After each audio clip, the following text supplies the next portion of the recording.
Hello दोस्तों, राधे राधे। कैसे हैं आप? उम्मीद करती हूँ आप अच्छी होंगे। बच्चों, हमेशा की तरह मैं आपके लिए नई कहानी लाई हूँ, साधु और भगवान की कहानी। उम्मीद करती हूँ आपको अच्छी लगेगी। तो शुरू करते हैं कहानी। एक गांव में एक साधु रहता था जो भगवान पर बहुत विश्वास करता था।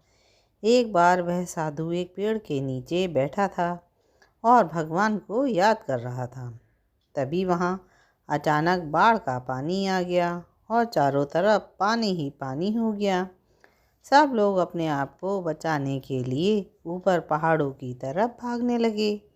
उनमें से एक आदमी ने देखा कि इस हालत में भी वो साधु महात्मा उस पेड़ के नीचे बैठे हैं। तब वह बोला कि आप कहीं जा क्यों नहीं रहे हैं? आप मेरे साथ उस पहाड़ की ओर चलो, नहीं तो डूब जाओगे। साधु बोले, अरे मुझे क्या होगा? मैं भगवान की इतनी तपस्या करता हूँ, मुझे कुछ नहीं होगा। मुझे भगवान अपने आप बचाएगा।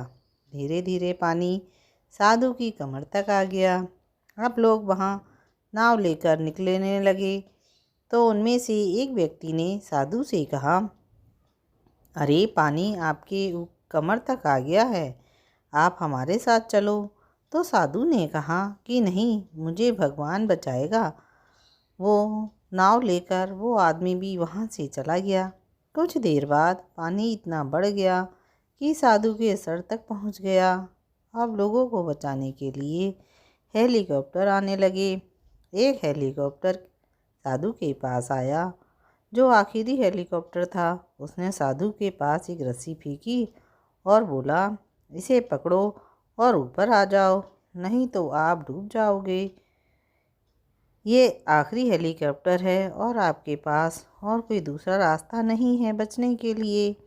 साधु ने कहा, ये रस्सी बापर ऊपर खींच लो और आप चले जाओ। मुझे भगवान के ऊपर पूरा भरोसा है, वह मुझे बचा लेगा। पानी काफ़ी ऊपर आ गया और पेड़ भी डूब गया। साधु की भी पेड़ में डूबने से मौत हो गई। मरने के बाद साधु भगवान के पास गया और बोला, हे भगवान, मैंने पूरी जिंदगी तपस्या की और अपना सारा जीवन आपकी आराधना करने में लगा दिया। इतने भरोसे के साथ इंतज़ार किया कि तुम बचाने आओगे, लेकिन वहाँ मेरी डूबकर मौत हो गई, लेकिन तुम मुझे बचाने नहीं आए। ऐसा क्यों भगवान?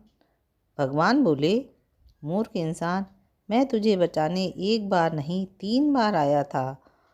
वो तीनों बार, जो एक बार पैदल, दूसरी बार नाव में, तीसरी बार हेलीकॉप्टर के द्वारा, लेकिन तुम मेरा कोई भी रूप नहीं पहचान सके। पता नहीं किसका इंतज़ार कर रहे थे। इस तरह से ज़िंदगी में ऊपर वाला हमें बहुत से मौके देता है। हम उस मौके को ठुकरा कर पता नहीं किस चीज़ का इंतज़ार कर रहे होते हैं कि वो होगा तभी मैं करूँगा। इस बात पर अड़े रहने से एक वक्त के बाद वह मौका भी हाथ से निकल जाता है और हम कुछ भी नहीं कर पाते। बच्चों, आपको मेरी कहानी कैसी लगी? अच्छी लगी तो जल्दी से मेरे चैनल को लाइक कीजिए, शेयर कीजिए और सब्सक्राइब कीजिए, जिससे मैं आपके लिए और नई कहानी लेकर आऊँ। फिर मिलेंगे नई कहानी के साथ। राधे राधे।